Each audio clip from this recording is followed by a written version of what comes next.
Umehluko ngowesifazane owenzakaliswe ngabesilisa abawu-15 edle amponjwana. Ngiqale ngokubingelela ngikwamukele le channel eMaSwedi Mina Production.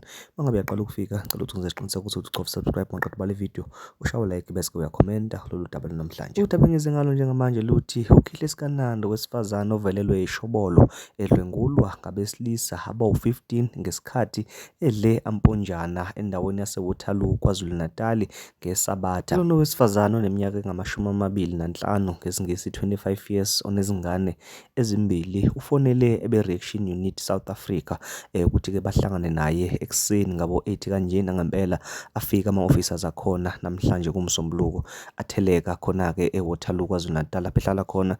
Afika-ke akhuluma naye nokuyilapho-ke abeke sechaza khona ukuthi ngomhla ka-23 August 2025 okuyiSabatha leli siphuma kulona ngo-9 ebusuku kanje lo wesifazane wayiphumela endlini yakhe wathi athi shwi ethaveni ethi kuyobamba amponjwana kancane ethi ukwehlisa ilanga. Nangempela wafika wakwenza lokho, kodwa-ke waphuza kwaze kweqa ngendlela yokuthi-ke wayengasazazi ngisho negama lakhe. Nokuyilapho khona beke sehlangana khona nowesilisa bekade engazani naye, bahlangana-ke khona la ematshwaleni ngenxa yokuthi esedaya kakhulu-ke lo wesifazane kwase kuthiwa akayolala kwi-backroom ekhona la ethaveni ngenxa yokuthi wayengeke sakwazi ukuthi-ke abuyele ekhaya. Nakamangalile-ke uma ngabe-ke esevuka ngesonto ngoba phela yena wadakwa wangazazi nanokuthi ulelephi.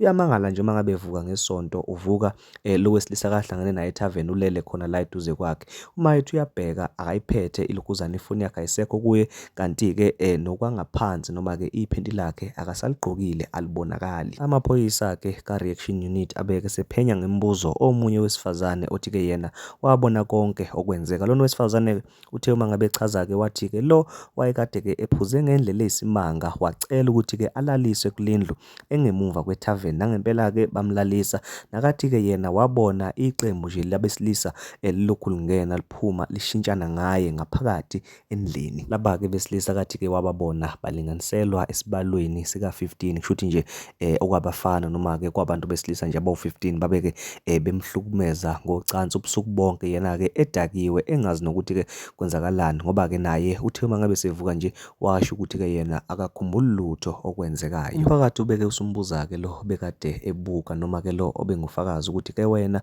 ubona amadoda elokhu engena endlini eshintshana, wazi ukuthi khona owesifazane olele laphaya odakwa utshwala, wenziwa yini ukuthi ungamceleli usizo noma ufonele amaphoyisa?